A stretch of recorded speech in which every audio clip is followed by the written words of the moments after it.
The South Pole is more than penguins and endless snow. There's a hidden ghost world within it. Look, it's right here on the globe. Don't confuse Antarctica with the Arctic, which is at the top of our maps. Much smaller in size, and, let's face it, way less mysterious. The ice sheet covering Antarctica is about 1 to 3 miles thick, which is up to 16 Eiffel Towers stacked on each other. This massive blanket hides the true features and contours of Antarctica's land. We still don't know much about this mysterious continent, and it is ice and snow that are to blame. We still don't even know the true shape and size of this continent. Mapping Antarctica without some huge shovels is an incredibly hard task. But satellites learned to penetrate the ice with their cameras. And now we know there's actually an enormous, dramatic ancient landscape beneath the snow. The ghost of the past. About 90 million years ago, Antarctica was a much warmer place. It was actually a lush rainforest with tons of plants and probably teeming with life. It even had rivers flowing through it. Then the ice came. This happened about 34 million years ago, during the transition from the Eocene to the Oligocene, when our planet cooled significantly. It was the beginning of one of our several ice ages. The land remained, but now was hidden under ice and snow that got thicker and thicker. To a regular eye, Antarctica turned into a white desert, vast, flat, and featureless. Time went on. This massive ice sheet moved around, smoothing and shifting the ground beneath it. Over the millions of years, it changed what the land looked like. Now, if we looked under the ice, it wouldn't hold any signs of the original South Pole, except for one place.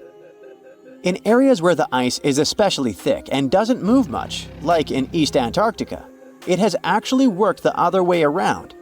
It became like a super thick blanket that protects the land. Normally, things like wind or rain slowly wear away the ground over time, changing its shape. But since we have this protective ice blanket, it prevents these natural processes from reaching the stuff underneath. So, the ground stayed almost the same for millions of years, like it's been frozen in time. This special area near the Aurora and Schmidt subglacial basins has become the ghost of Antarctica's landscape. This place was barely touched even since it was first covered in snow 34 million years ago. This is a historical footprint, a place that can tell us what Antarctica's ground looked like before it became a freezing nightmare. As scientists peered under East Antarctica, they saw an amazing ghost. The traces of the rivers that were flowing there millions of years ago, various valleys, and some weird little islands, as well as 3 big chunks of land shaped like the letter U.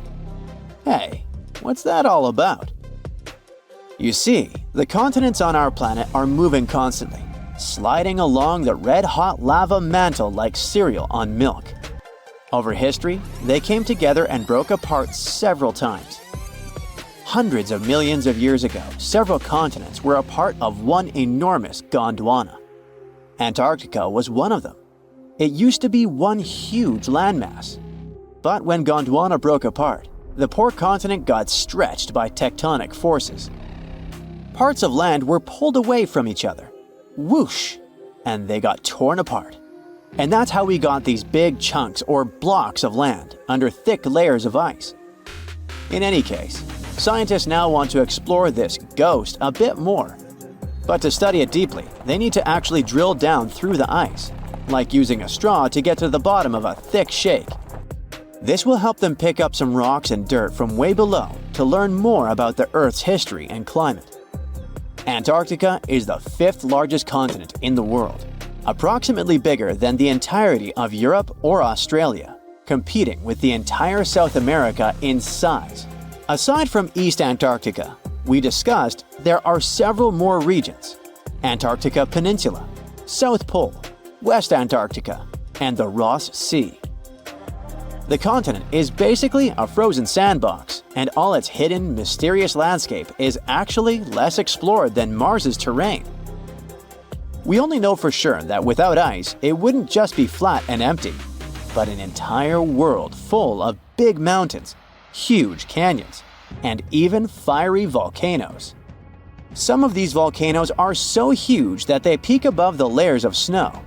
In West Antarctica alone, there are at least 138 volcanoes, though only about 8 or 9 are active today.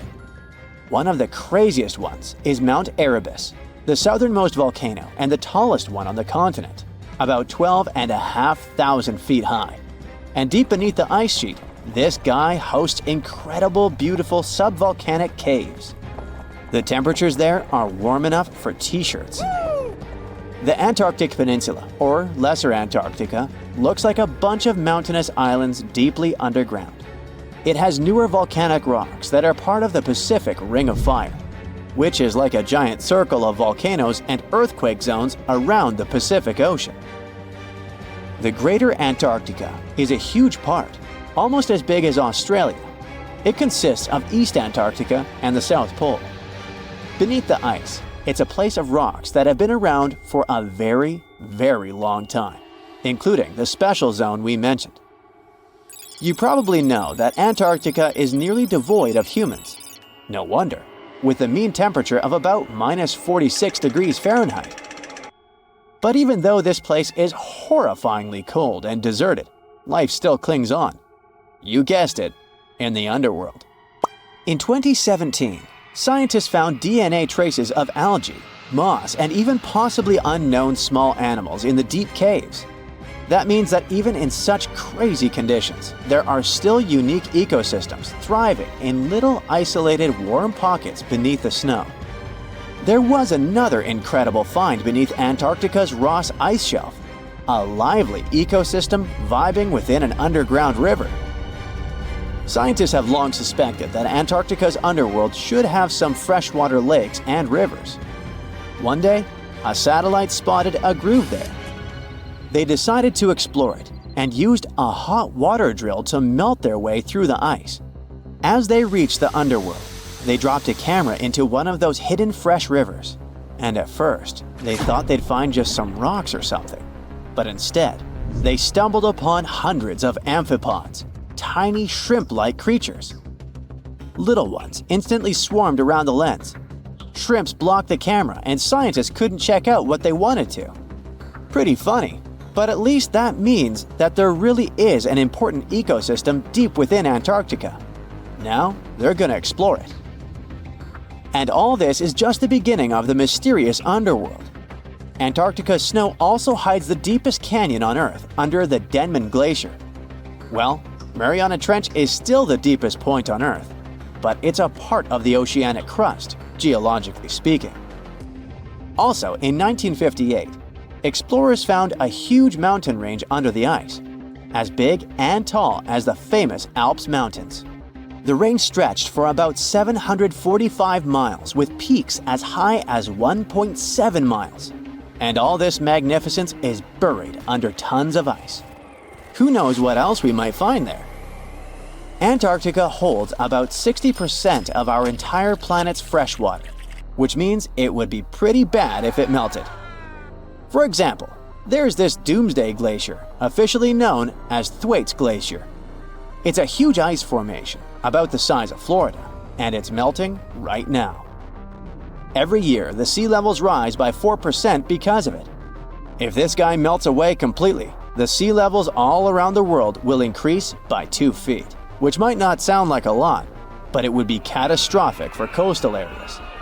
Luckily, researchers have found that even if its ice shelf were to collapse in the next 50 years, the glacier itself wouldn't retreat as quickly as they feared. It's still losing ice rapidly, but it would be quite a slow process. Antarctica, a snowy world of about -46 degrees Fahrenheit, covered in ice for millions of years. But it wasn't always this way. Scientists just found something buried deep beneath the seafloor that shouldn't exist. Tiny golden droplets of amber. This means that Antarctica was once teeming with life and thick with trees. But something happened to it. Something that could reshape the way we see our own future. Antarctica has been a land of howling winds for millions of years. No tree can grow here today. But scientists who studied those lands decided to drill deep beneath the Antarctic surface. They went thousands of feet below the ice, pulling up ancient layers of sediment. And there, trapped in time, they found tiny pieces of golden amber. Amber is basically fossilized tree resin. It's found all over the world, often with perfectly preserved pieces of ancient life. Insects trapped mid-flight, pollen frozen in time. Entire tiny ecosystems can be locked inside golden droplets. In every continent, but not in Antarctica. Until now. They discovered tiny specks from 0.5 to 1 millimeter in size, smaller than a grain of sand, but with huge significance. This droplet had once oozed from the bark of a tree about 90 million years ago. What's even wilder, amber is only produced by certain types of trees, the ones that grow in humid, temperate rainforests and jungles. That's when the realization hit. Antarctica used to be a rainforest. Those tiny flecks of amber, clearly seen only under a microscope, tell us a vivid story of a living and breathing ecosystem. Around 90 million years ago, during the Cretaceous period, when dinosaurs ruled the Earth, Antarctica could have been covered in lush, swampy forests filled with towering conifers, ferns, and ancient plants. Some of the fragments showed signs of damage. That means the trees that produced them had been injured, perhaps by wildfires or parasites. Though despite that, and despite the fact it spent millions of years on the seafloor, this amber was almost perfectly preserved. Solid, transparent, and free of cracks. Normally, amber buried under extreme pressure and heat just crashes over time. But this piece, it survived. That means other pieces could survive as well, and we might find more of them on the ocean floor. But this wasn't the first sign that Antarctica had once been a different place entirely. It started in 2017. A team of scientists drilled deep into the seabed near Pine Island Glacier on Antarctica's west coast. They pulled up sediment cores, long cylindrical samples of Earth that had been buried for millions of years. And it was insane. Inside these layers they found fossilized roots, pollen, spores, traces of an ancient forest that had once thrived here. And that's exactly what they'd been studying ever since then. In order not to damage anything, they had to spend years of hard work, breaking down the sediment into thousands of tiny pieces and scanning them all under fluorescent microscopes. The same team also found another piece of the puzzle back in 2020. They found more sedimentary samples from the ocean floor that pointed to a land of dense trees, rivers, and wetlands. A world that looked more like the Pacific Northwest or New Zealand. But why was Antarctica so warm back then? Well, that's all because of the atmosphere. 90 million years ago, Earth's carbon dioxide levels were terrifyingly high. It was literally one of the warmest periods in history, with temperatures soaring even at the poles. Think about it. Antarctica had no ice caps. Instead, it could have had buzzing insects and maybe even dinosaurs wandering through its forests. But in order to learn what happened to them, the team has to find more evidence. Antarctica really is a place full of mysteries. It's hard to study because it's covered in snow and ice so much that we don't even know its true shape and size. Some parts of the ice sheet are over 3 miles thick, half the depth of the Mariana Trench, the deepest trench on Earth. Luckily, snow has a great quality. It can freeze things in time perfectly. Layer by layer, year after year, it buries nature's past like a time capsule. Luckily, snow has a great quality. It can freeze things in time perfectly. Layer by layer, year after year, it buries nature's past like a time capsule. At first, fresh snow is soft and shifts easily in the wind, full of air. But as more snow piles on top, it compresses, squeezing out the air pockets and hardening into dense ice. This freezing pressure locks everything inside. It traps ancient plants, animals, and even entire landscapes. And they literally get frozen in time, because the extreme cold slows down decay. It stops bacteria growth, preventing rot, and keeping things almost perfectly intact for thousands, sometimes even millions of years. That's exactly what's going on in Antarctica. Scientists have to literally scan it all the way down this snow in order to find what this place looked like millions of years ago. What they found is an entire lost world buried under miles of ice. It was beneath the thickest ice of East Antarctica, near the Aurora and Schmidt subglacial basins. The weight of the ice has been so immense for so long that it actually protected the land from erosion. Scientists call it the ghost of Antarctica's landscape, and it's nothing like the smooth, flat wasteland seen from above. They found rivers that once flowed freely, now frozen in place, valleys carved by water, even 3 massive, sharply peaked hills. But what are they? To understand that, we need to go even further back in time, to the era when Antarctica was still part of a lost supercontinent. Hundreds of millions of years ago, the land we now call Antarctica was part of Gondwana, an enormous supercontinent that included South America, Africa, India, Australia, and Antarctica all fused together. But as Earth's tectonic plates slowly drifted apart, Gondwana broke into pieces. Antarctica was ripped apart, its land stretched and fractured. The massive ice sheets that formed later covered these broken landmasses, preserving them like frozen fossils. As the ice shifted and melted over time, valleys formed, and ancient rivers likely carried water toward a coast that was hundreds of miles away from where it is now. But that's not the only thing Antarctica has hidden. If you stripped away the ice, you wouldn't see a smooth, empty continent. You'd see a super dramatic landscape, towering mountains, deep valleys, even fiery volcanoes. In West Antarctica, at least 138 volcanoes are buried under the ice.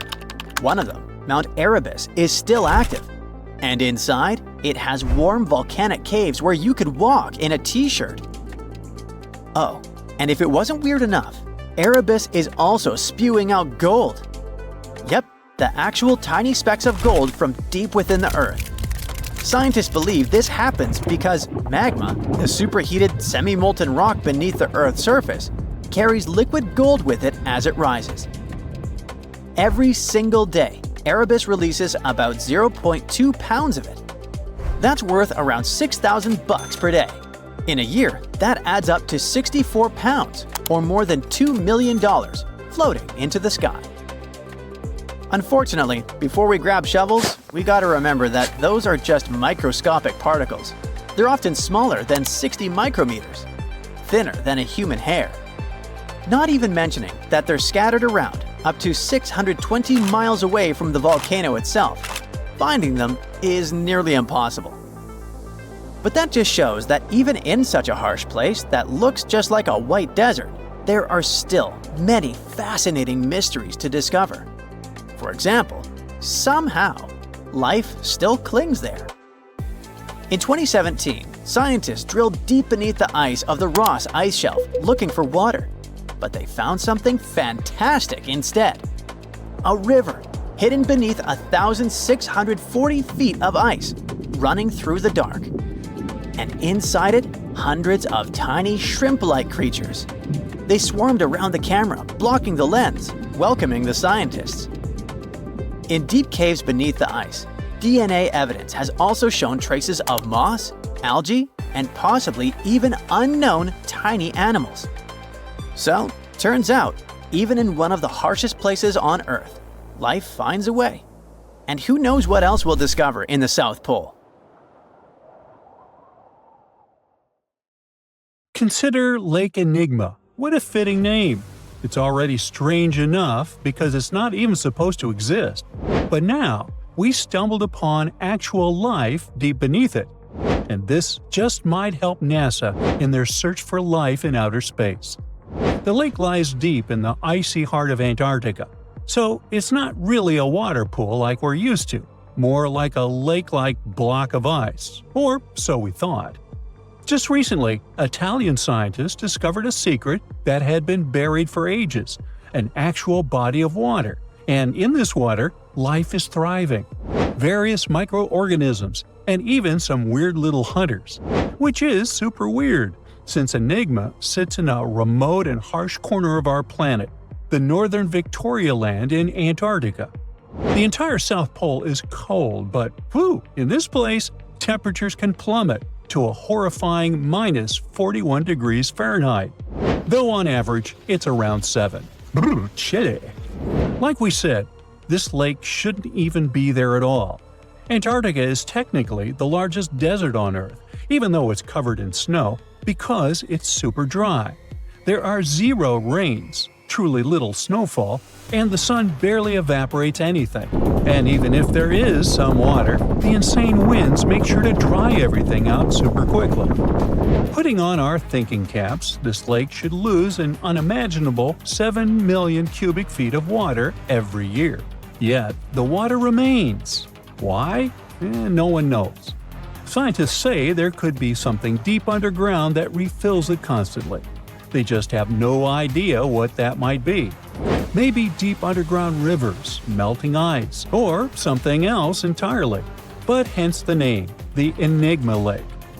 The block of ice, we mentioned, is permanent and super thick, at least 36 feet of it, and that's higher than a 3-story building. So researchers decided to check out if there's anything beneath it. They used a so-called ground-penetrating radar, a super smart echo detector for the ground. This radar sends invisible radio waves into the Earth. When they hit something underground, like rocks, water, or anything else, they bounce back to the device. By measuring how long it takes for the signal to return and how strong they are, we can determine the distance and what exactly the radar hit. That's how animals like bats, whales, and dolphins can see underwater. And we humans stole this cool nature idea to research buried structures and hidden caves. Scientists used this device all over the Enigma surface. This way, they were able to create an entire map of this under-ice world beneath. The water itself wasn't surprising. It's the unique ecosystem in it that shocked them. Unfortunately, no secret monsters or extraterrestrial secrets this time. But there are microorganisms there that may not exist anywhere else on Earth. Somehow, these creatures have managed to survive in complete isolation and extreme cold. It's not that we don't know these microorganisms, we've met them before, just not exactly like this. There are a couple groups hanging out down there. The first one is Bacteroidota. They love breaking down complex molecules, especially in your stomach, and help digest tough plant fibers. They mostly hang out inside us, but in the outside world, we might occasionally find them in soils and oceans. Then Actinobacteriota, genius chemists among bacteria. They decompose organic materials and help the soil get healthier. They're also famous for producing antibiotics, so we owe a lot of our medicine to them. The third one is Pseudomonadota. These guys weren't a surprise. They're crazy adaptable. They can thrive pretty much anywhere, from soil to water to the human body. Some of them are good, helping plants grow and in nutrient cycles, but others can be opportunistic pathogens. Bad guys. But what is actually a surprise is that Lake Enigma has tons of passibacteria. They're ultra small even for microorganisms and can barely do anything themselves. So they prefer to live in symbiosis or be little parasites, relying on their hosts for nutrients and other necessities. All these little chompers might be ancient. They could be remnants of a time before the lake froze over completely, which is hundreds of thousands of years ago. It's simply weird to encounter these bacteria in the Enigma Lake, especially the little parasites. Passibacteria usually love low-oxygen environments, but this lake is very oxygen-rich, not even mentioning an almost 40 feet of ice above. So all this means that even though we know who these guys are, this specific species might be new to us. They could have evolved with some unique adaptations and abilities using the lake's unusual chemistry. They probably rely on a super simple and delicate food web. Some of the microorganisms produce energy from light, well, whatever light gets down there, or the lake's chemicals. The symbiosis guys most likely survive by living on or inside their neighbors. Yep, these microscopic creatures hunt each other. Nope, things can't be peaceful even in a place like that. If we find out what their secret to survival is, we might learn more about chemistry, medicine, and even extraterrestrial life. Because if life can endure such extreme conditions, then it can probably appear pretty much anywhere, including our closest neighbors, Europa or Enceladus, the moons of Jupiter and Saturn. They definitely hide oceans beneath their frozen surfaces, and now there's a very high chance there might be some life there. Antarctica must be the closest thing we have to extraterrestrial exploration before we actually land on other planets. It's full of hidden mysteries and surprising creatures. Even outside of Lake Enigma, the South Pole harbors life. Just take the McMurdo Dry Valleys, which are often referred to as Earthly Mars. These are among the most mysterious and extreme places on our planet. They're stretching across Victoria Land in Antarctica, and this is one of the driest places on Earth. Makes sense if you remember the name. Surprisingly, unlike other parts of the South Pole, this land is almost entirely devoid of snow and ice, just lots of super cold ground. There might even be some sand dunes nestled here and there between the rugged mountains.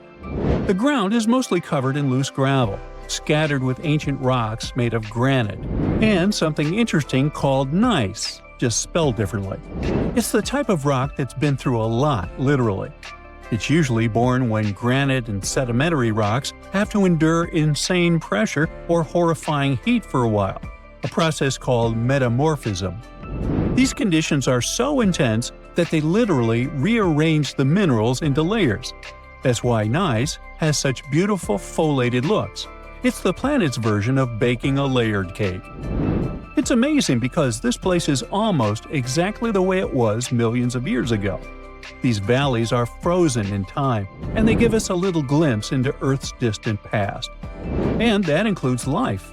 Once again, local winds are absolutely terrifying gusts of cold air racing downhill, and they evaporate snow faster than it can even melt.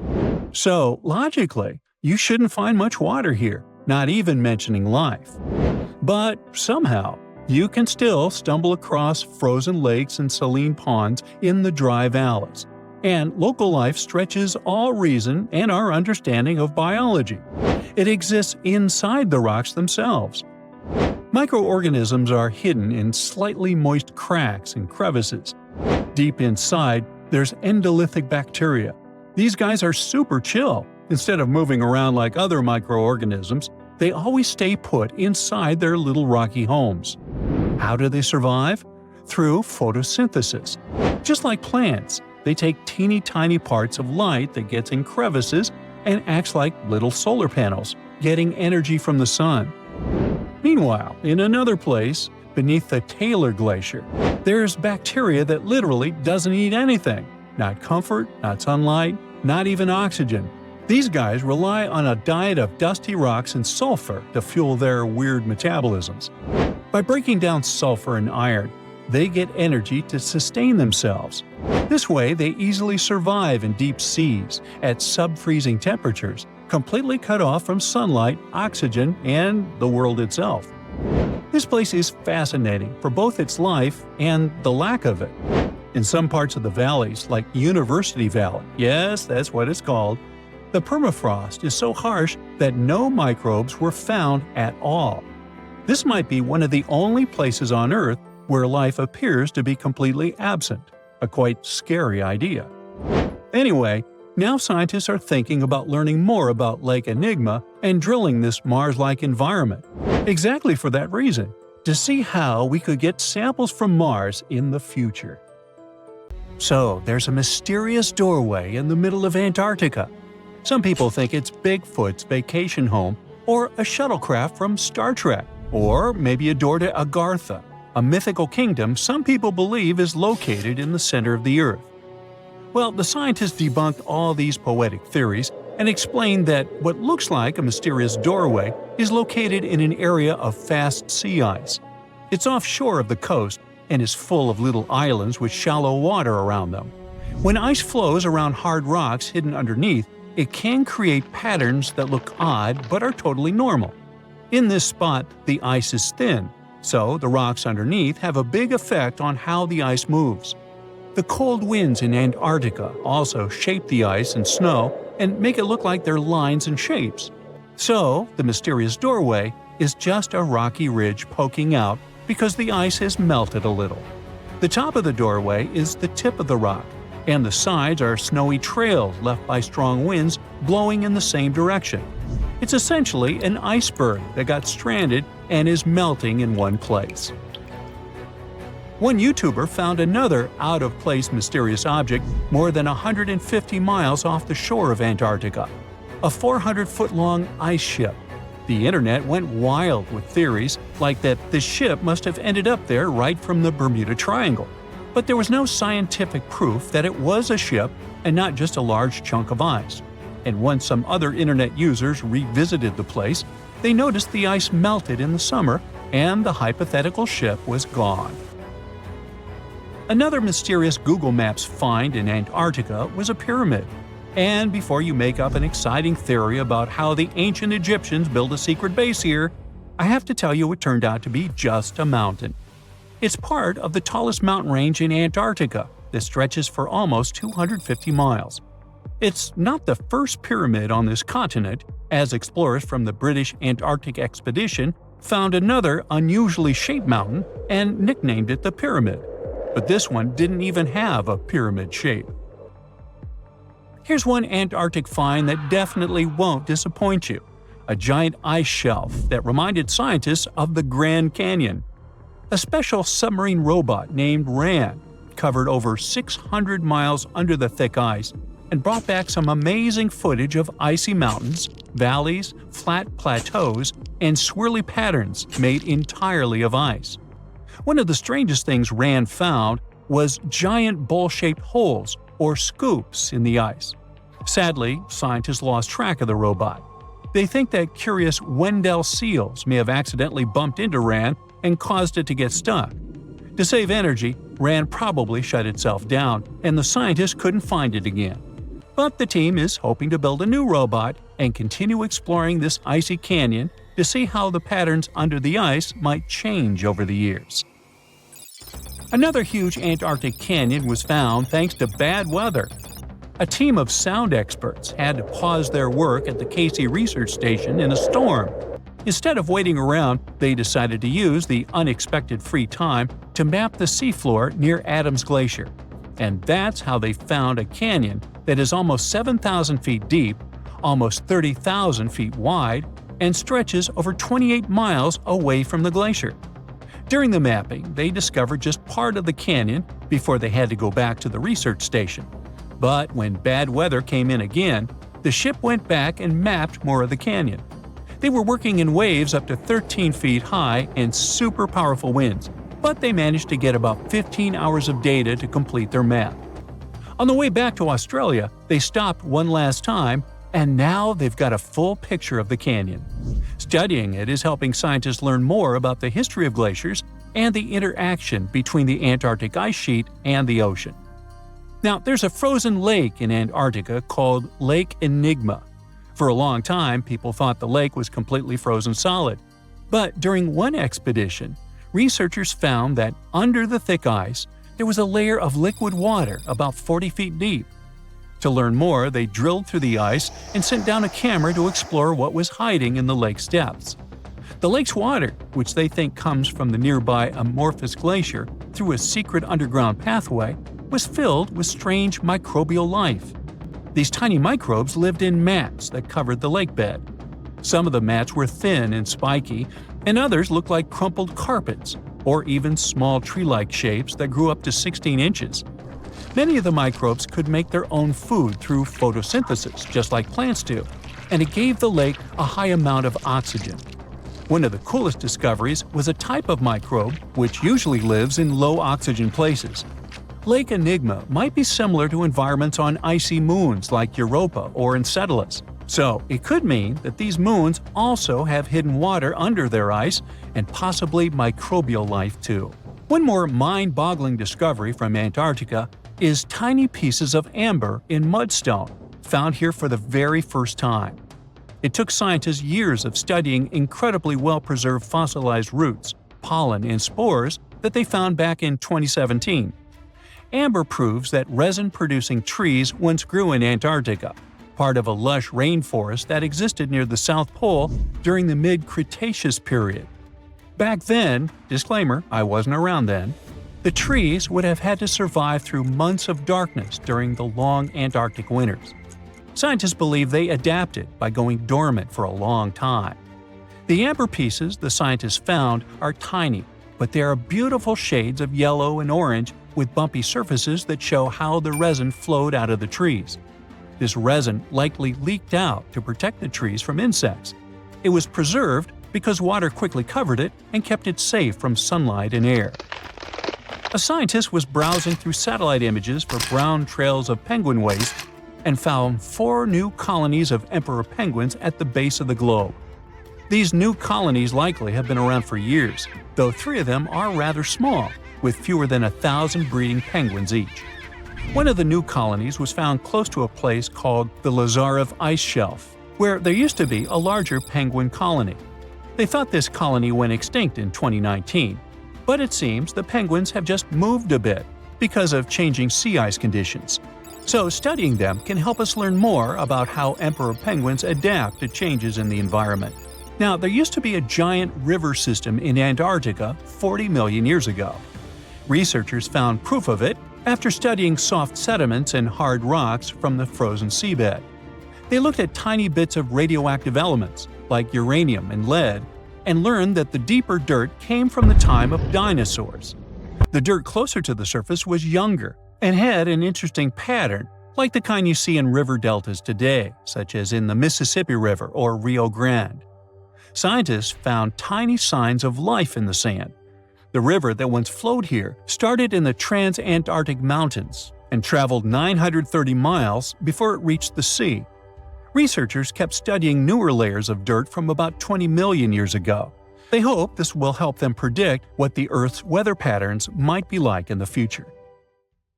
A hole about the size of Switzerland or South Carolina keeps popping up in the Antarctic ice. This opening is growing steadily, and it took scientists half a century to figure out why. They found the answer with the help of seals. The scientists first spotted this gap, called Maud Rise Polynia, in the Weddell Sea in 1974. They were about to close the case as the hole disappeared, but it popped out again in the following 2 years, and then only in 2016.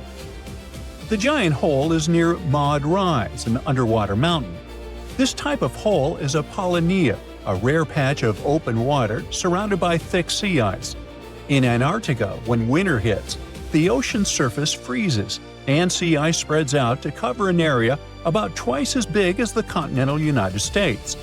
Along the coast, openings in the sea ice pop up every year. This happens when powerful coastal winds blow off the continent and push the ice away. But it's a whole lot rarer for these openings to form way out over the open ocean, hundreds of miles from land, where the water is thousands of feet deep. Researchers from several universities teamed up to study the Maud Rise Polynia using computer models and satellite images. They even recruited some Antarctic seals to help out. These seals wore tiny helmets on their furry round heads with tracker sensors attached to them. Thanks to these sciencey seals, the team could collect water data from the source. After the research, the scientists discovered that the hole resulted from a complex mix of factors. The wind, ocean currents, and the special shape of the ocean floor all work together, moving heat and salt up to the surface. In science talk, this swirling movement is called an Ekman transport. Ekman transport is what happens when wind messes with the surface of the ocean.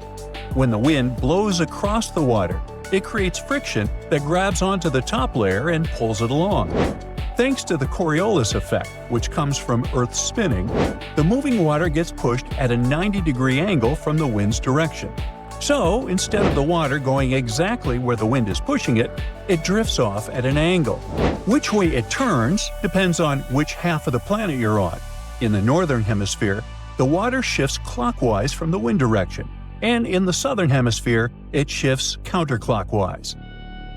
Now, Ekman transport turned out to be the missing piece of the puzzle in the case of the Maud Rise hole. It helped balance the salt levels and keep mixing salt and heat up to the ocean surface. But as the sea ice melts, the surface water becomes less salty, which should stop the mixing. So the scientists realized something else had to be happening to keep the Paulownia open. There had to be another source of salt.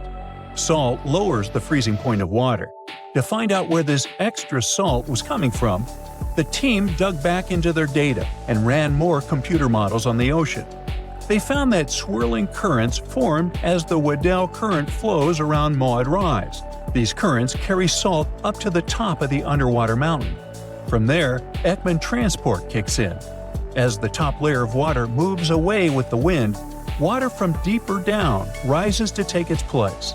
At Maud Rise, this upwelling water brings along the extra salty water built up around the seamount, and that's what helps keep the Paulownia from freezing over. Scientists follow any changes in Antarctica as they influence the rest of the world. Researchers at Stanford University used machine learning for the first time to study detailed satellite data showing how ice moves in the polar region. They combined huge amounts of real-world data with physics rules to understand the Antarctic ice sheet better. It's the biggest ice mass on Earth, almost twice as large as Australia. It acts like a giant sponge for the planet, storing fresh water as ice and stabilizing sea levels. Scientists used to rely on models based on lab experiments, but real Antarctic ice is way more complex, with cracks, air pockets, and different types of ice that behave unpredictably.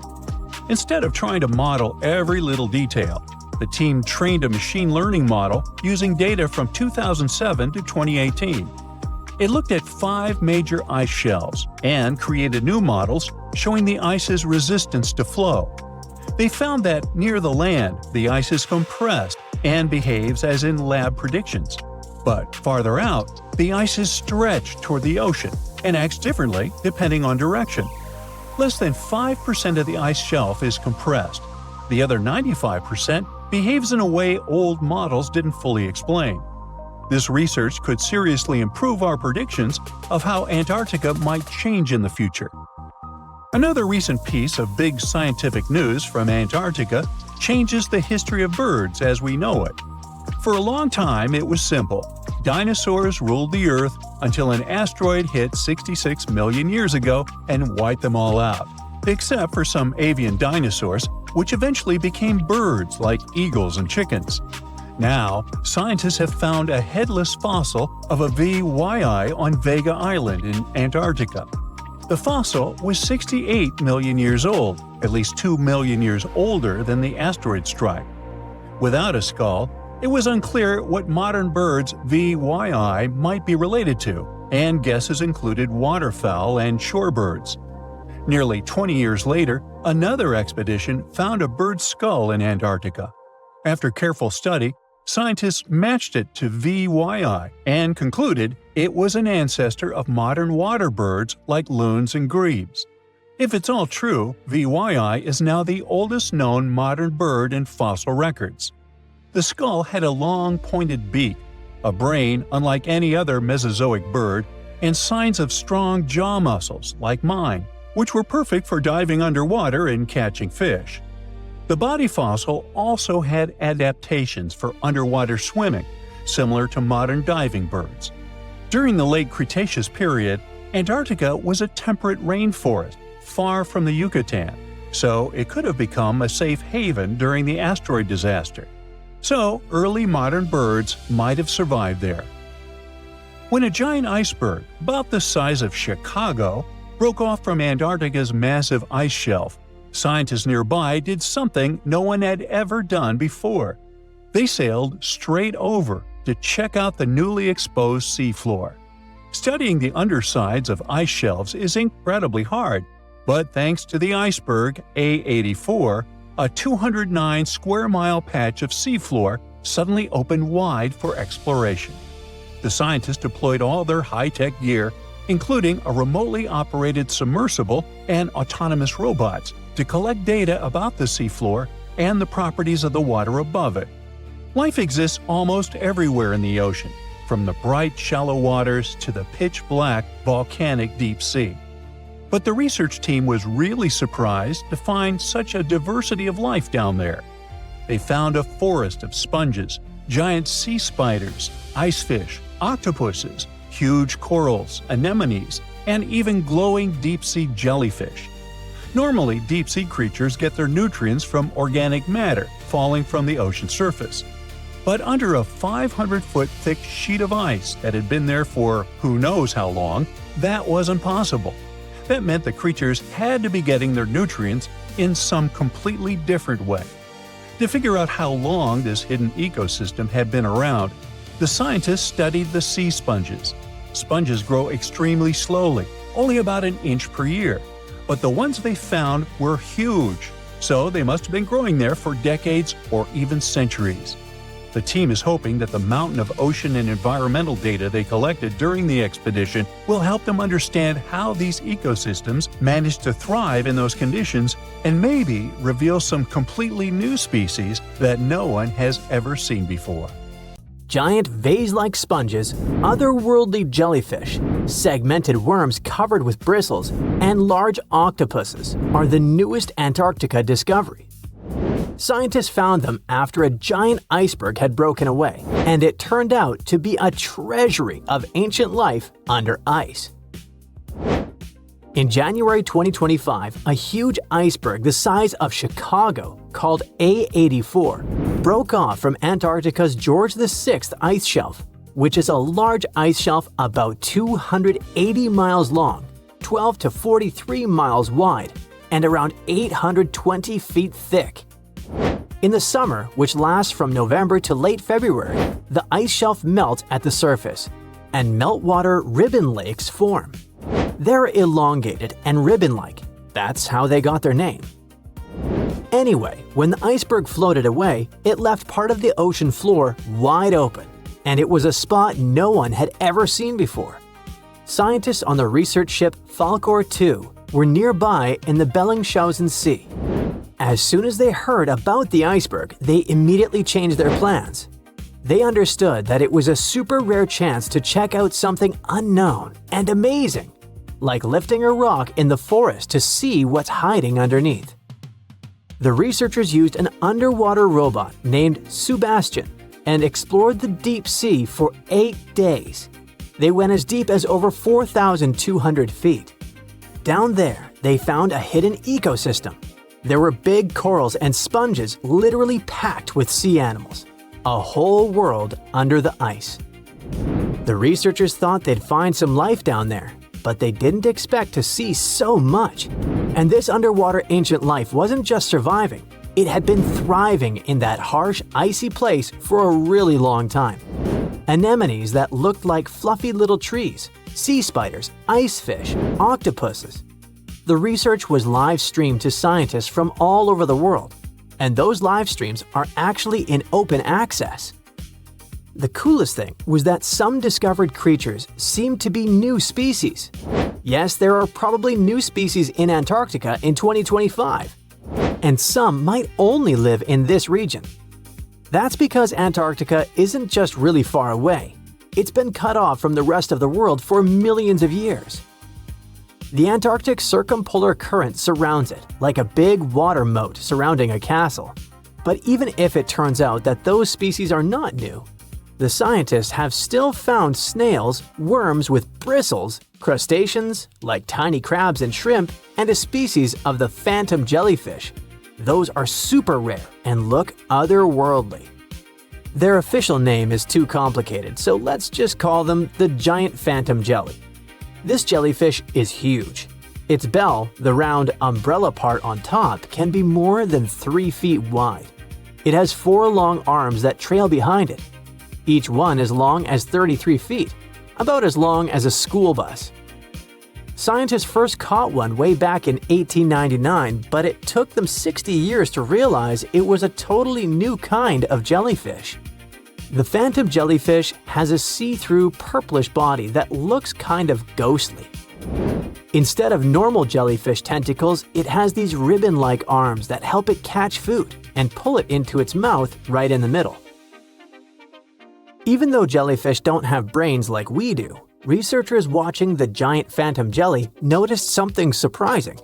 The otherworldly creature seemed to move its arms very carefully and with control, especially when swimming through tight spaces on the seafloor.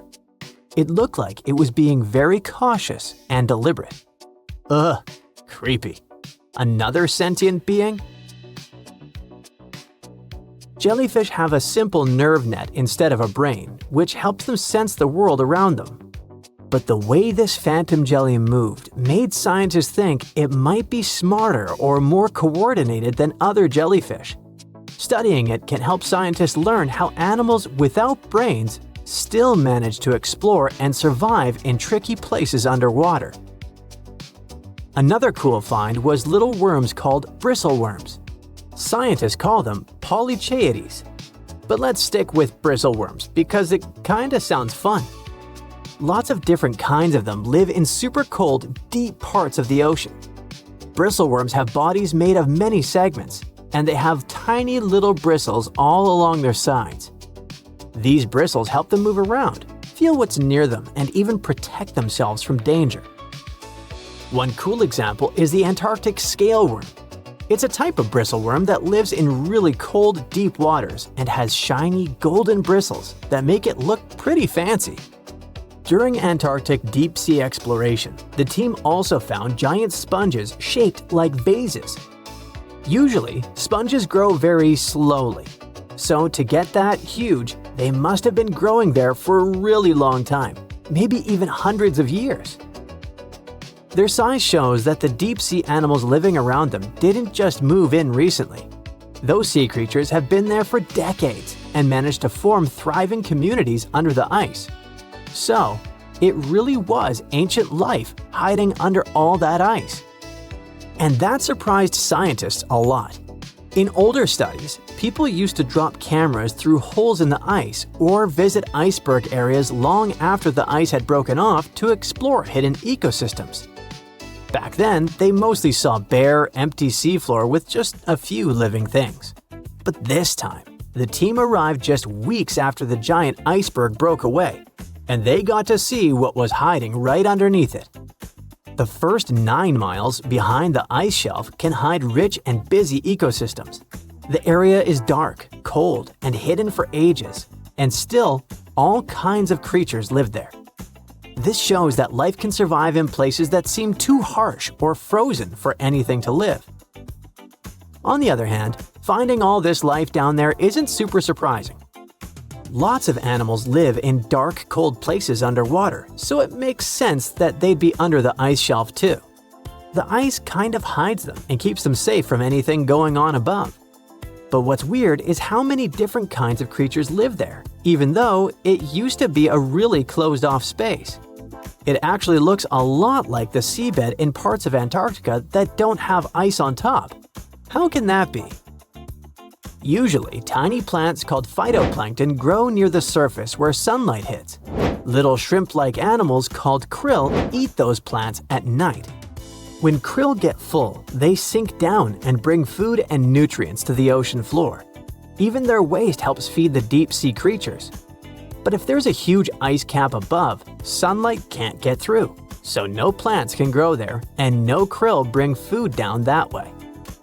Scientists thought this would mean less food and fewer animals down there, but they found a lot of life anyway. Turns out, food and nutrients probably sneak in under the ice, carried by underwater currents, kind of like rivers flowing under the ocean. Scientists found some animals that lived a long time. So it looks like those currents, which mostly come from melting glacier water, bring enough food to keep the ecosystem healthy and full of life. No one really knows what's going to happen to all that deep-sea life now that the iceberg has floated away.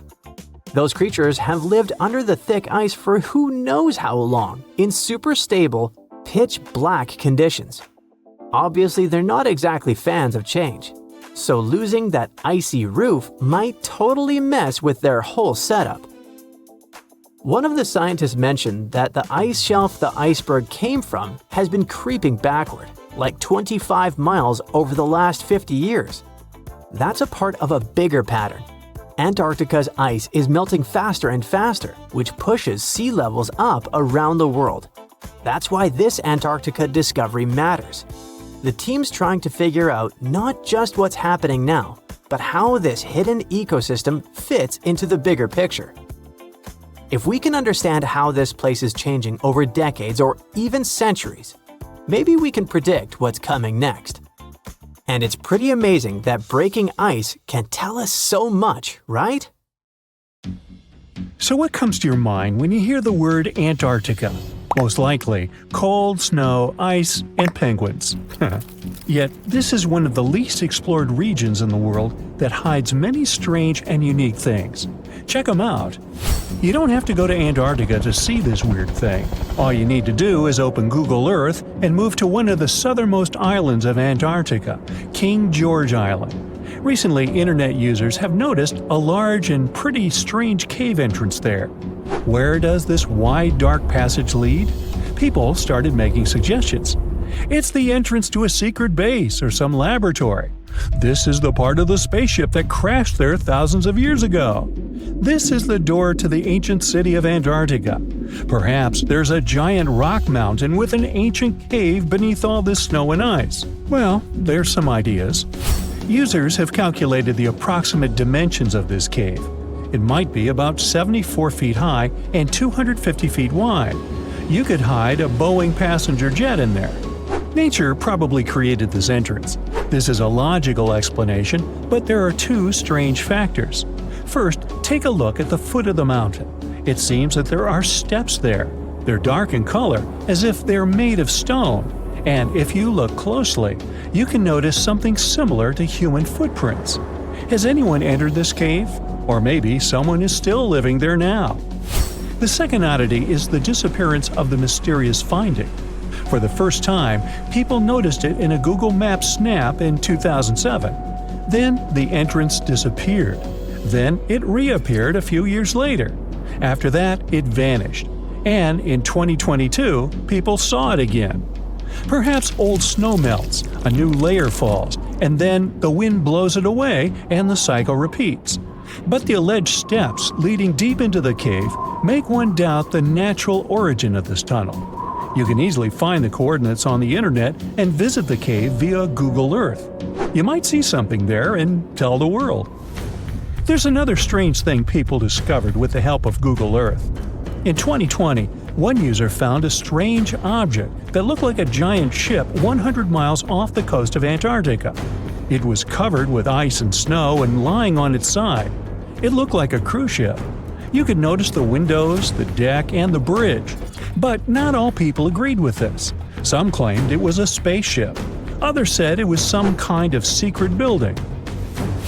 The user who first noticed the ship stated that its size was about 400 feet, which is the perfect length for a passenger vessel. But what is this ship doing in such a remote place in the middle of a glacier?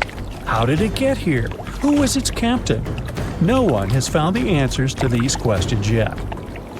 In 2016, people using Google Earth discovered a photo of an unknown sea monster floating off the coast of Antarctica. This creature resembled a giant squid with a length of about 200 feet. This is slightly shorter than 3 train cars. Just imagine this kraken swimming in Antarctica's dark, icy waters and dragging to the bottom everything it meets on its way. Maybe it's the great and terrible Chulu, or one of its offspring. You will quickly notice this blood-red waterfall among Antarctica's endless, dazzling white landscapes. Don't worry, it's not blood. For many centuries, the waterfall has been painting snow in a bright red color.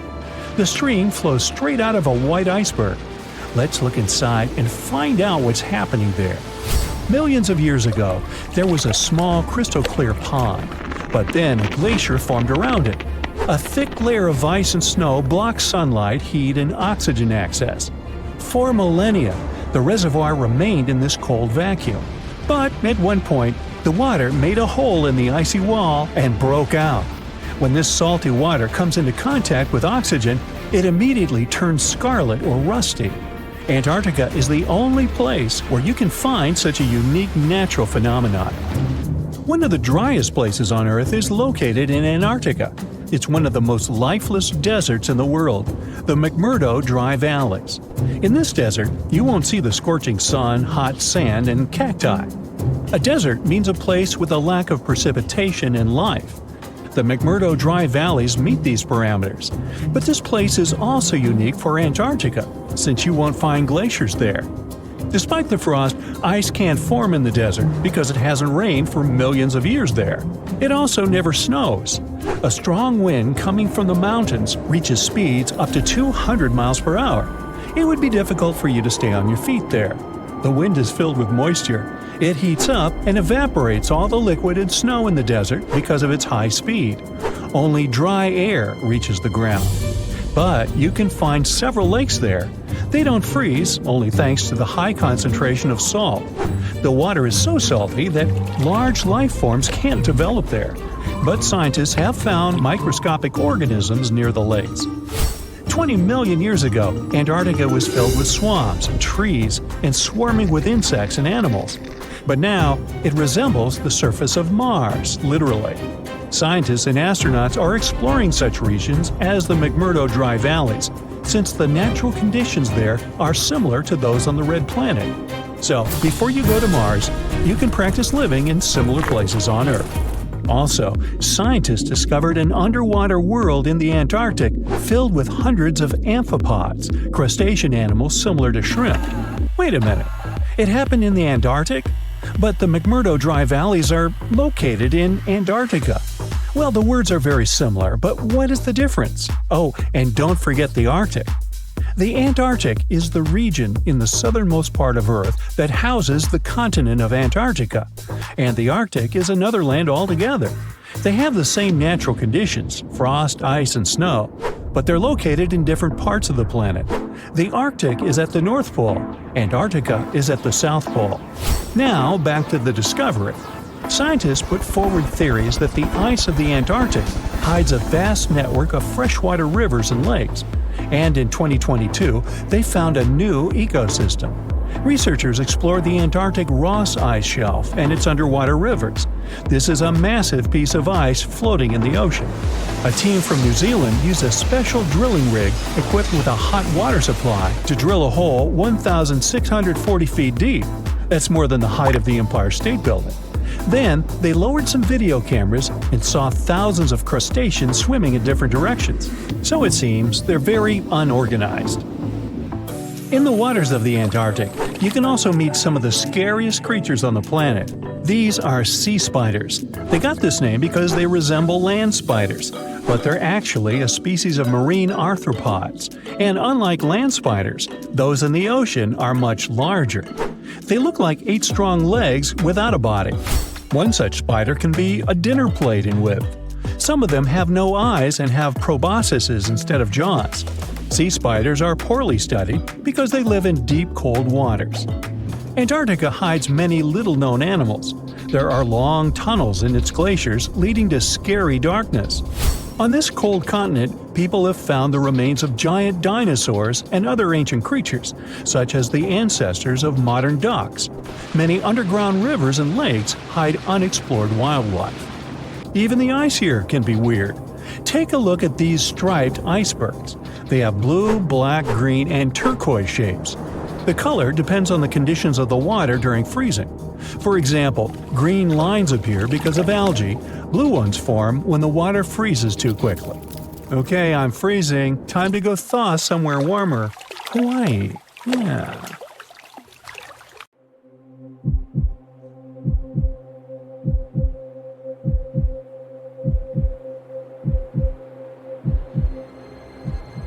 Leave it to people wandering on Google Earth to stumble upon the world's newest and weirdest places ever. Like this mysterious pyramid discovered in Antarctica. Soon enough, the internet blew up with all sorts of theories regarding this unusual shape. Could it be a sign from a different life form? Is this pyramid indeed natural, or is it man-made? For starters, it's not the first time we've discovered a pyramid in the Antarctic. The first one was observed by the British Antarctic expedition in the 1910s and kept secret for a long time. Its discovery being kept hidden only added to the mystery. A second such structure was discovered in 2016, which further increased the interest in the matter. The mystery was soon enough deciphered by scientists. These formations are just mountains. They're located near the Ellsworth Mountains, a range over 250 miles long, so they're just mountain peaks that have broken through the ice sheet. As for their particular shape, it's just a coincidence. Pyramids are found throughout nature. The Matterhorn in the Alps and Mount Ballenstinder in Iceland, for example, are quite similar in terms of shape.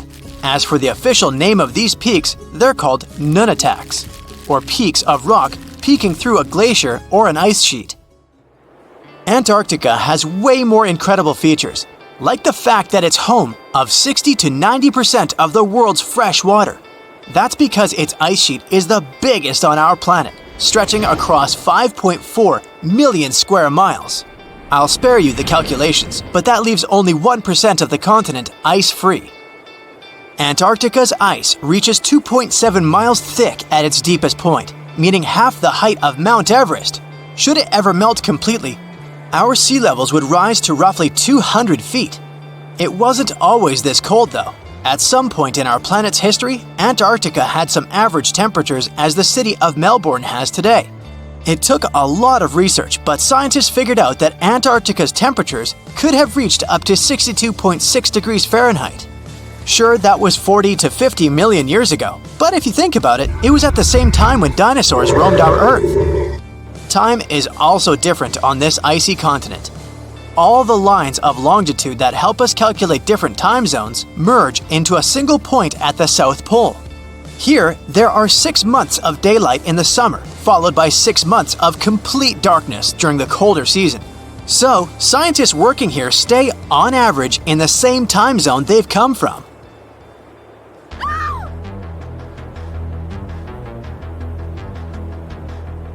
The Blood Falls aren't a chapter of a thriller movie. They are merely a series of waterfalls located in one of the driest regions of Antarctica. They emerge from an underground lake filled with a special type of bacteria. These little organisms use sulfates as fuel instead of sugars, which makes them very intriguing for scientists. The water contained in this lake is so full of iron that it basically just rusts when it meets air. So, the reddish color of the waterfall also gives it its trademark name. The megalodon was the largest predator ever known in our planet's history. In terms of its location, the megalodon lived practically in all waters on our globe, except near the poles. The reason why there were no megalodon teeth found in Antarctica is probably because the gigantic creature was adapted to only warm tropical and subtropical waters. If you plan to visit Antarctica by boat someday, just know you might not get there on a non-metallic boat. The hull of your transportation device must be made of either steel or aluminum to withstand the harsh weather conditions here. Antarctica isn't home to a lot of bugs. In fact, there is only one true species of insect that calls this place home. It's a wingless midge called Belgica antarctica. This fly is so tiny that it only reaches 0.08 to 0.23 inches long, but it's still the Antarctic's largest terrestrial animal. A lot of Antarctic fish also come with an antifreeze substance in their blood. They don't necessarily need it for protection against the cold temperature, but mostly against touching ice. These antifreezes are made up of large glycoprotein molecules. They surround any small ice crystals that may form, making sure they don't spread through the animal's tissues, which could cause a lot of damage. They also create a sort of small pillow blocking the sharp ice crystals, so they're less likely to cause any pain. It also doesn't rain a lot here on this icy continent, But one amazing meteorological quirk of Antarctica is that it's full of diamond dust. This dust is basically small ice crystals that pop out of humid air close to the Earth's surface. Think of it like an icy fog. As they flow through the air and get touched by sunlight, they begin to sparkle, making visitors here feel like they're surrounded by diamonds. It's probably the last place you'd want to go into labor, but in 1978, the first person was born here ever. Emil Marco Palma was its name, and ever since, 10 other people have been born here in Antarctica. There's a lake on this icy continent that is so full of salt, it makes it impossible for it to freeze over, even if temperatures can go as low as 5 degrees Fahrenheit. That's because pure water freezes at 32 degrees Fahrenheit. Water that has salt in it, or any other substance for that matter, will freeze, but at a way lower temperature. That lower temperature is adjustable depending on the substance itself and the amount that has been placed into the water. Antarctica was the last official continent to be discovered. It remained completely unseen until the 1820s. But it took another 20 years to confirm it was actually a continent and not just a group of icy islands. Just because it's really cold here doesn't mean you can't go on a date here. One December night, an American scientist that was posted in Antarctica logged into a dating app simply out of curiosity. He was certain no other profiles would show up, but to his surprise, he found someone soon enough. Another researcher who was stationed just 45 minutes away, by helicopter of course. They eventually got together and went on the first date in Antarctica ever recorded. Apart from ice, this continent has something else way more abundantly than any other piece of land on Earth: meteorites. If we look at the research done by scientists, meteorites have equal chances of reaching any place on our planet. However, once they go through our atmosphere, the situation is a bit more complex. That's because different climates on our planet, like the humid ones found near the jungle, have a lot of moisture and oxygen, which will corrode most meteorites. The climate in Antarctica is really dry, so the possibility of meteorites corroding is little to none. More so, it's way easier to spot these rocks on the icy white surface of this area than in any other place on Earth. If you're not scared of the cold, you'll surely freak out when you hear about the winds here. That's because Antarctica is for the most part the windiest place on Earth. Wind speeds have been reported here to reach even 200 miles per hour. Do you like pink? Then this video is for you. But there will be no pink ponies, pink handbags, or pink mini pigs here. Instead, we're going to talk about the pink side of Antarctica. Yeah, this icy continent is not always white. In some places, it turns pink for very strange reasons. Let's take a tour of the pinkest places in Antarctica and uncover their secrets. Antarctica is home to many high mountains and volcanoes that hide all kinds of mysteries. One of them is pink rock. In West Antarctica, among the peaks of the Hudson Mountains, large boulders covered in a pink pigment lie scattered across the landscape. They've puzzled scientists for decades. These stones are made of granite. The pinkish hue of this rock is given by a mineral called feldspar. Pink granite can be found in many places around the world. But why are these rocks sitting among high mountains? Logically, you might assume they broke off from nearby peaks. But the problem is that the mountains themselves have no pink shade at all, which means someone or something removed these rocks from a large granite body and brought them here. But then, where is that massive block of granite? Well, scientists asked themselves the same question and launched a large-scale investigation. First, they analyzed the pink rocks and discovered that they formed about 175 million years ago, during the Jurassic period, when tyrannosaurs were walking the Earth. Hey, I wasn't around then. Well, what if some big, strong dinosaur simply dragged them here because it liked the color? It's a funny theory, but there has to be something else.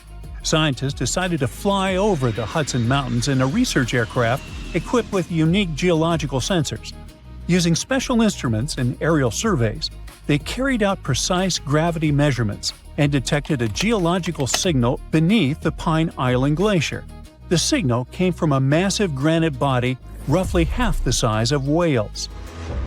Okay, now we know where the rocks came from. But how did it happen that gigantic granite deposits ended up beneath a glacier while these stones were scattered across mountain peaks? Well, tens of thousands of years ago, during the last ice age, the glacier in this region was much thicker than it is today.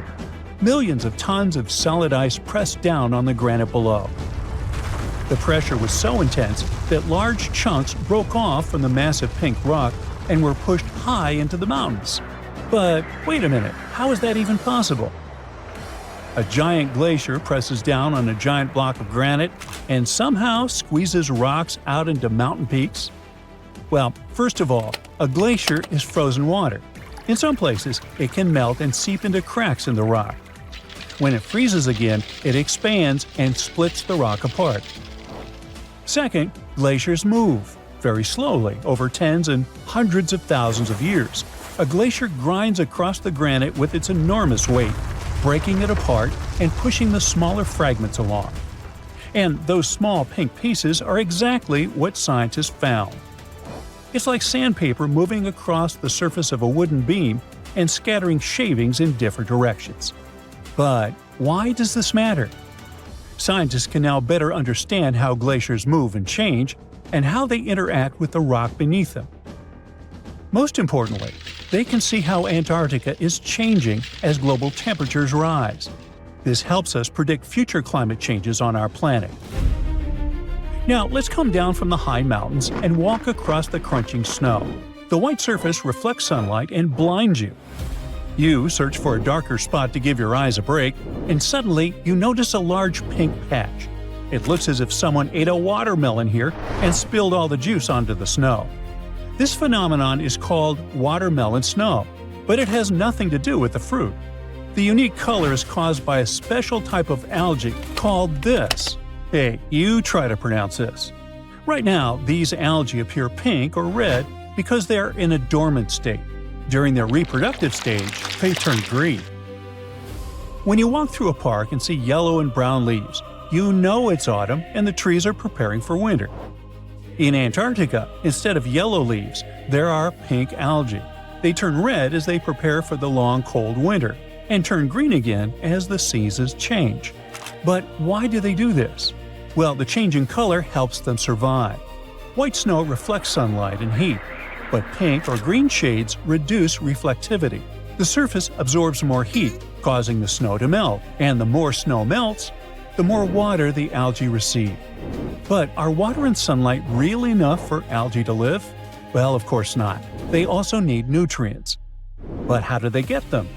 The continent's residents provide the nutrients. And these residents are penguins.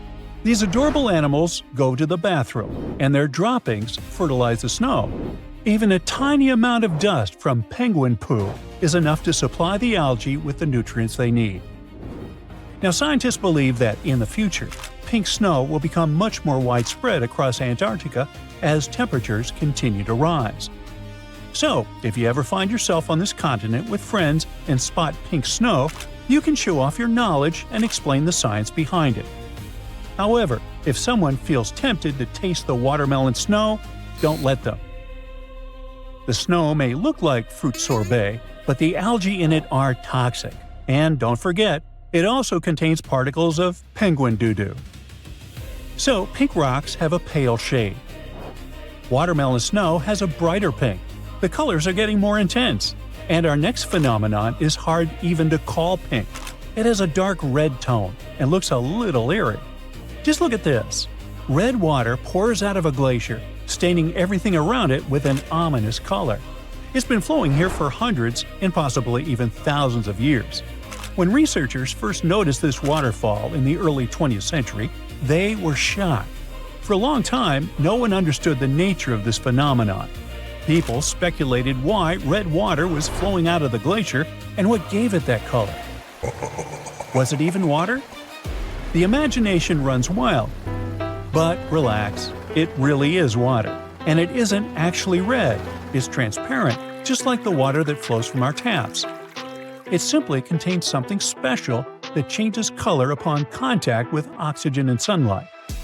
Now think about what happens to iron when it gets wet. It oxidizes, forms rust, and turns reddish-brown. Roughly the same process happens here.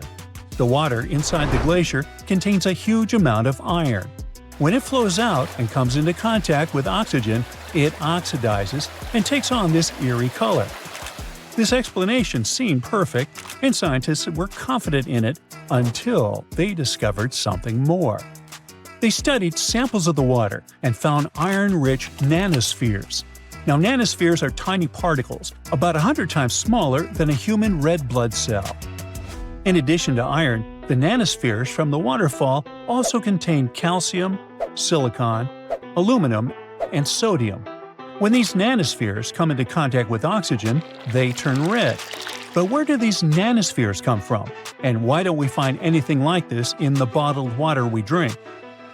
Well, this Antarctic water has been trapped inside the glacier for hundreds of thousands, maybe even millions of years. In a way, it exists outside our planet's atmosphere in unique conditions. There's no light, no air, and everything is cold. Who knows what kinds of microorganisms live there and how they affect the water? Many things could be producing nanospheres and enriching the water with them. Scientists studied this waterfall not only to solve its mystery. They believe that if life can exist under such extreme conditions in Antarctica, it might also exist in similar environments on other planets. There are cold, sealed caves without sunlight and oxygen on Mars. What if microorganisms live there too? By studying the phenomena like this on Earth, we can better prepare for future research missions to Mars.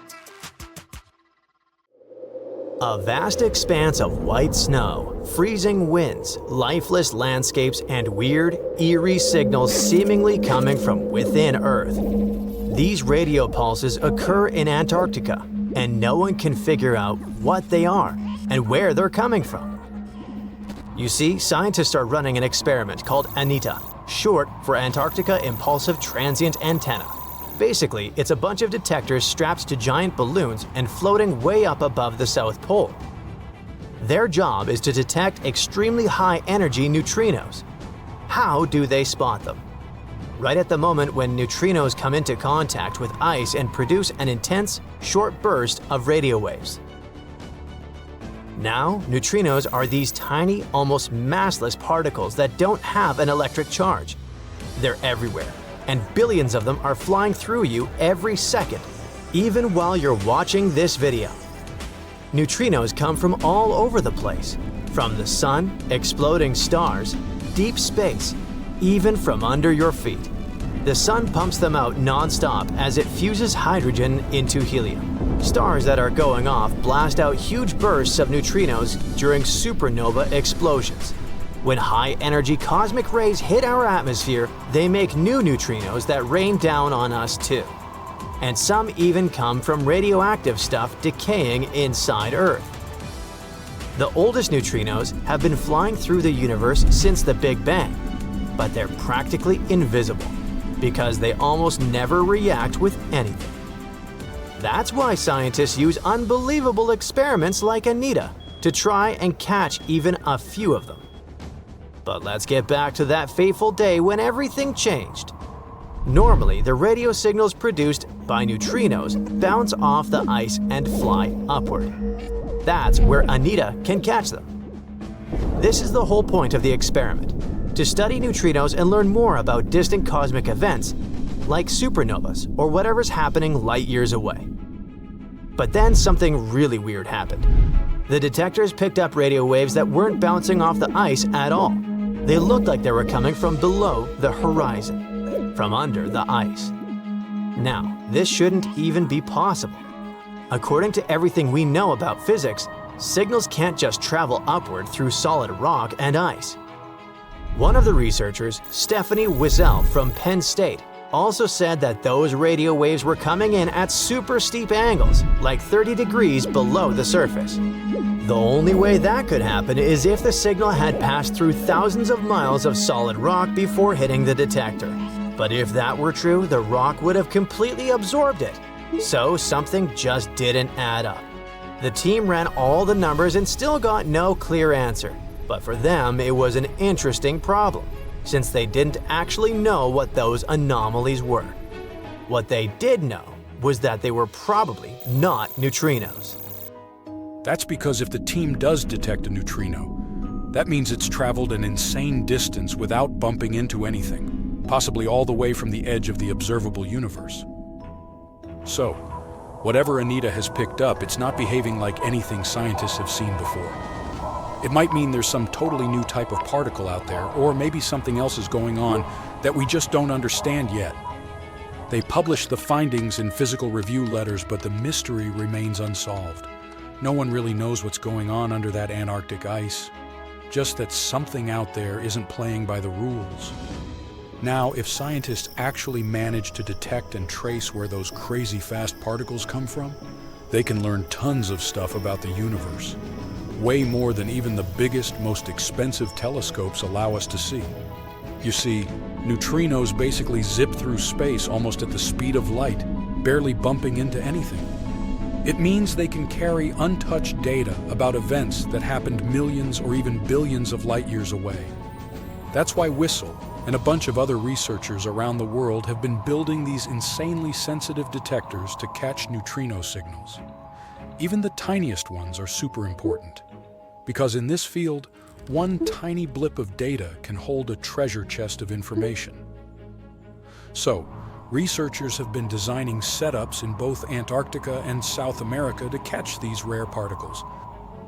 Anita is one of those detectors, and Antarctica's the perfect spot for it. There's hardly any radio noise, there are no cities, no traffic, and no random interference. The setup is actually pretty cool. They attach a cluster of radio antennas to a giant balloon, send it a few dozen miles up into the sky, and make it float over the endless stretches of white ice. From up there, it points downward, listening for faint radio signals coming from deep inside the ice. When one of those super rare neutrinos, specifically a tau neutrino, hits the ice, it creates another particle called a tau lepton. That lepton then shoots out of the ice and starts breaking down, losing energy and turning into smaller bits. That decay process gives off what's called an air shower, kind of like a spray of invisible sparks flying through the air. If we could actually see those air showers with our eyes, they'd look like someone waving a sparkler through the dark, bright streaks trailing behind as it moves. Studying the direction and pattern of these signals, the ones from the ice showers, and the ones in the air showers, scientists can figure out where the original particle came from. Usually it's super precise, kind of like bouncing a ball off the ground. You can predict where it'll go. But these weird new signals don't bounce the way they're supposed to. The angles are all wrong way steeper than anything the models can explain. So the team dug deeper. First, they looked at all the data from Anita's multiple balloon flights. Then they compared it against tons of computer simulations of cosmic rays and neutrinos and filtered out all the usual background noise. They even cross-checked their results with other experiments like the ice cube detector, which is also located in Antarctica, and the Pierre Auger Observatory in Argentina. They wanted to see if anyone else had picked up similar upward-going air showers. And guess what? Things got even weirder. They found nothing. No other detectors had picked up anything that could explain what Anita had seen. That's why the researchers ended up calling the whole situation anomalous. It basically means, yeah, we have no idea what this is, but it sure isn't behaving like a neutrino. Whistle explained that the signals just didn't fit into the usual picture of how particles were supposed to act. Some people have floated ideas, like maybe it's some new kind of physics, or a hint of dark matter. Dark matter is basically that invisible stuff that keeps the universe from falling apart. It's everywhere. We just can't see it. Scientists have been trying to figure out what it actually is for almost a century, and it's still one of the biggest mysteries out there. Everything we can see, like stars, planets, people, dogs, makes up only about 5% of the universe, and dark matter makes up around 27%. The rest is something even stranger called dark energy. Scientists think dark matter is what gives galaxies their shape and holds everything together like cosmic glue. Without it, the universe would look totally different. It would be totally amazing to find out that this theory is true. But since IceCube and Auger haven't caught the same thing, that really limits the possibilities. Penn State has been in the neutrino detecting game for almost a decade now, building detectors and analyzing all kinds of cosmic signals. And the team is already working on their next big project, a brand new detector called Puel. It's going to be bigger, more sensitive, and way better at spotting those elusive neutrino signals. For now, this remains just one of those long-running cosmic mysteries that keep scientists awake at night. But the team is optimistic. When Pueo goes up, it'll have better sensors, which means if there really are more of these anomalies out there, this time they'll catch them. And maybe then we'll finally figure out what's behind them.